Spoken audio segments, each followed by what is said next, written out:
Lo primero que hiciste esta mañana, antes de estar completamente despierto, fue mirar la hora. Una mirada a un rectángulo brillante. 7:14.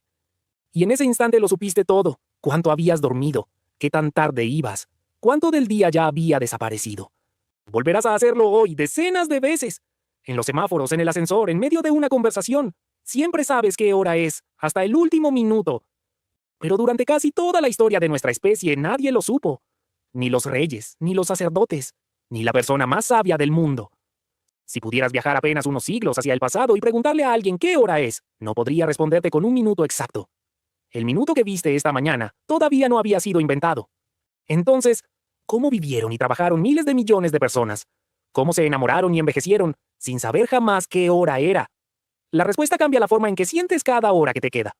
Durante casi toda la historia humana, el tiempo no fue un número. Era algo que se sentía. Te despertabas cuando el cielo se volvía gris, no cuando una alarma te arrancaba del sueño.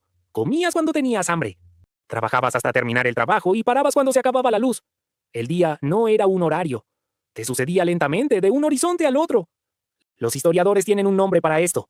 Lo llaman orientación por tareas. Tu día no se medía en horas, sino en lo que estabas haciendo. La manera en que la gente hablaba del tiempo lo demuestra. En la Inglaterra medieval, una espera breve era un Padre Nuestro, el tiempo que tardaba recitar esa oración.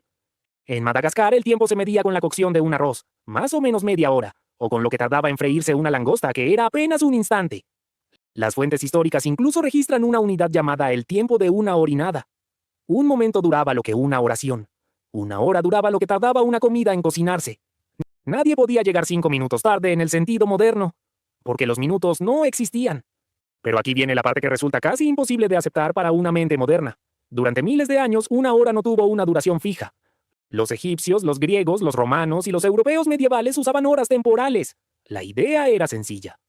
Tomaban el tiempo entre el amanecer y el atardecer y lo dividían en 12 horas iguales. Siempre 12. 12 para el día y 12 para la noche. Pero la luz del día dura más en verano y menos en invierno.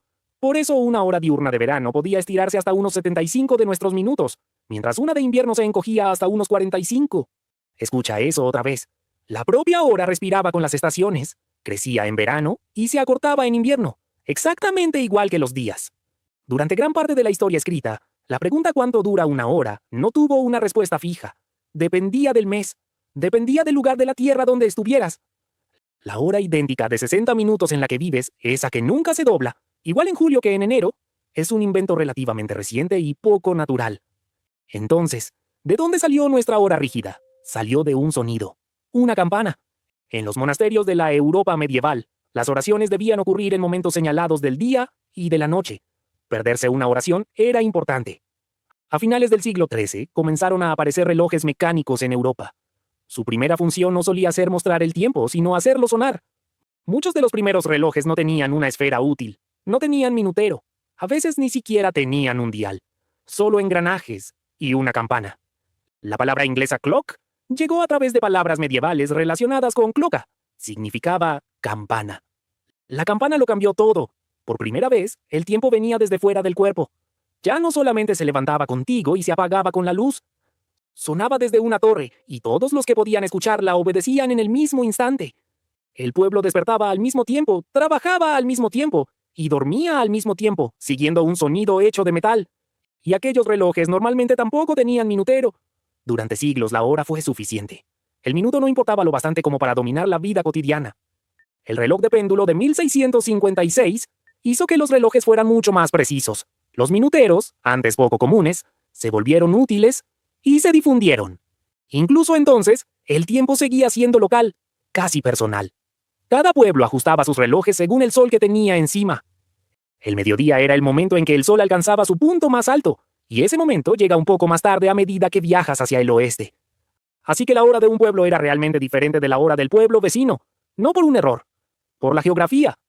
Dos pueblos separados por 160 kilómetros podían tener unos 8 minutos de diferencia, y los dos podían estar en lo correcto. Durante miles de años, eso casi no importó.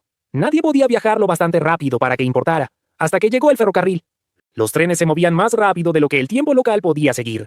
Un tren que salía de un pueblo al mediodía podía llegar a otro donde los relojes contaban una historia diferente. Los horarios se convirtieron en un laberinto. Los errores podían ser peligrosos. Los ferrocarriles necesitaban un único sistema compartido.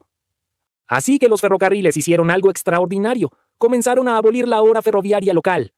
El 18 de noviembre de 1883, los ferrocarriles norteamericanos introdujeron los usos horarios estándar. Líneas invisibles atravesaron el continente. Dentro de cada zona, los relojes ahora estarían de acuerdo. El cambio se hizo famoso como el Día de los Dos Mediodías. En algunas ciudades, las campanas marcaron el mediodía local.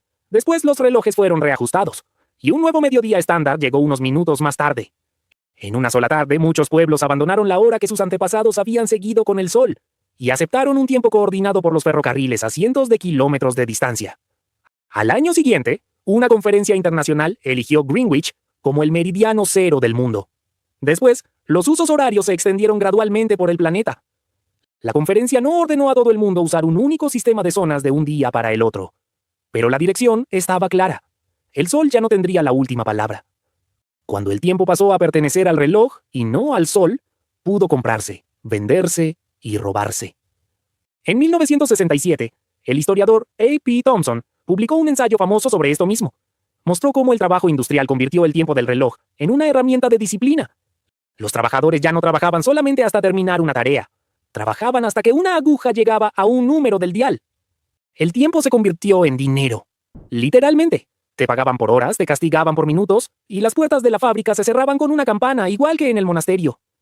El antiguo tiempo humano y fluido, el tiempo del arroz, las oraciones y la luz que se apagaba, fue reemplazado por algo que nunca reduce la velocidad y nunca te mira. Una cuadrícula de minutos idénticos y anónimos avanzando sin importar si estás preparado o no. Y aquí está lo que nadie te dice. Ese murmullo constante de ansiedad, la sensación de que el tiempo se te acaba, de que el día se está escapando, de que por algún motivo vas atrasado.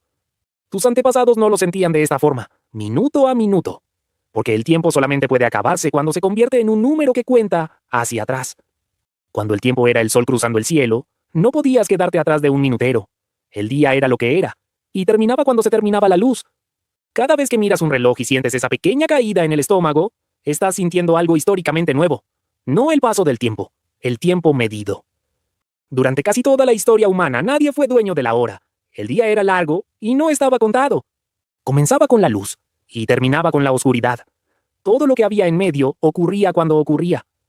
La gente nacía, trabajaba, amaba y moría, sin saber jamás que eran las 7:14. Después construimos una campana, un dial y una cuadrícula de minutos perfectos e inflexibles. Cortamos el día interminable en pedazos. Les dimos nombres a esos pedazos y acordamos obedecerlos. Lo llamamos progreso, y de muchas maneras lo fue. Pero nunca sabrás qué se siente vivir un día medido solamente por el sol, no llegar tarde, no llegar temprano, simplemente estar aquí, mientras la luz se mueve por el cielo. Ahora siempre sabemos qué hora es, simplemente no sabemos a dónde se fue. Y si miraste cuánto faltaba para que terminara este video, bueno, la campana ganó.